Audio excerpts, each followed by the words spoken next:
La situation actuelle de la malnutrition au Mali est assez inquiétante, hein, ça, il faut le préciser, particulièrement dans les zones du Nord.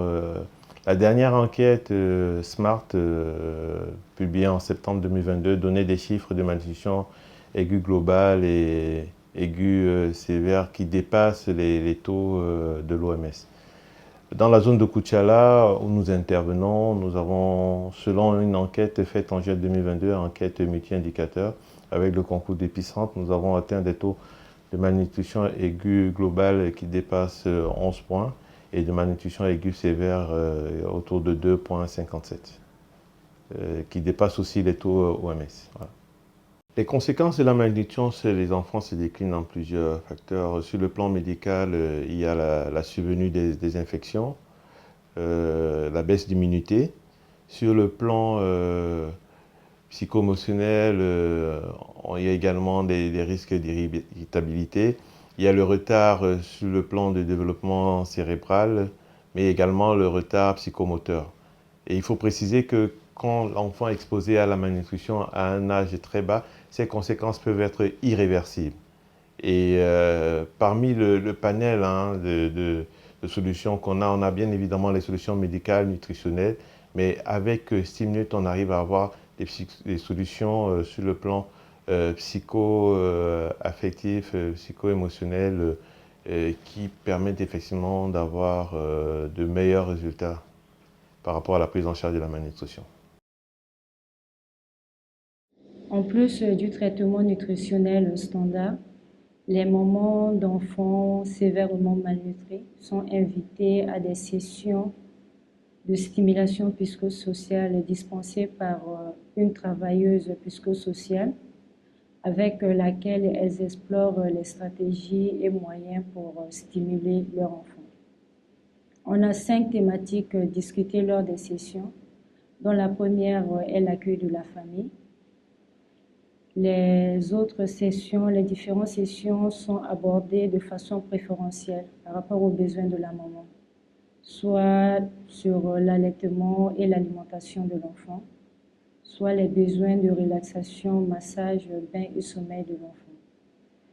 Et une session sur les jeux et la communication.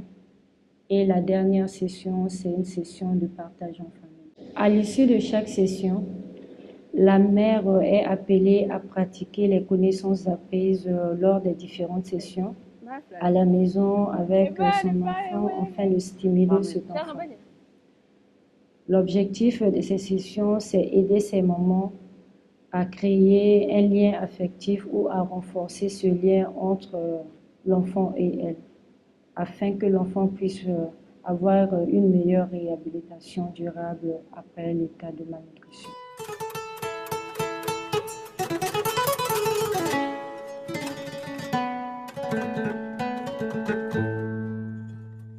C'est une approche qui produit beaucoup de résultats positifs, hein.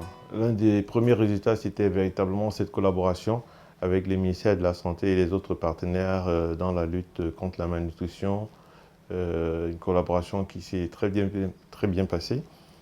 Et au niveau des mamans, elles se sont senties plus impliquées et elles ont notamment déclaré que ça permet une reconnexion émotionnelle avec les enfants. Elles se sont senties valorisées, elles se sont senties plus épanouies. Et en général, les enfants, après leur bain, d'après les mamans, sont plus actifs, plus dynamiques, plus éveillés. Et il faut aussi préciser que cette approche a eu une bonne acceptation au niveau local. C'est vrai que nous n'en sommes qu'à des résultats préliminaires, mais nous sommes satisfaits. Mais surtout, les mamans, la communauté est satisfaite de l'approche en général.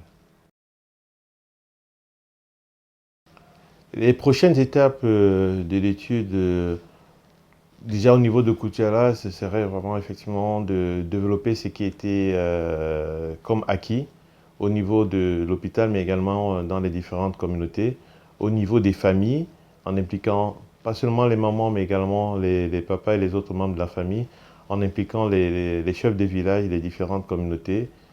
Après, l'idée, c'est d'aller au-delà de Koutiala, de permettre également la vulgarisation de cette approche qui est très simple à mettre en place, qui ne nécessite presque pas de moyens, de mettre en place dans d'autres contrées, dans d'autres régions du Mali, et par la suite développer cette approche également dans d'autres pays où la malnutrition sévit en Afrique et pourquoi pas ailleurs.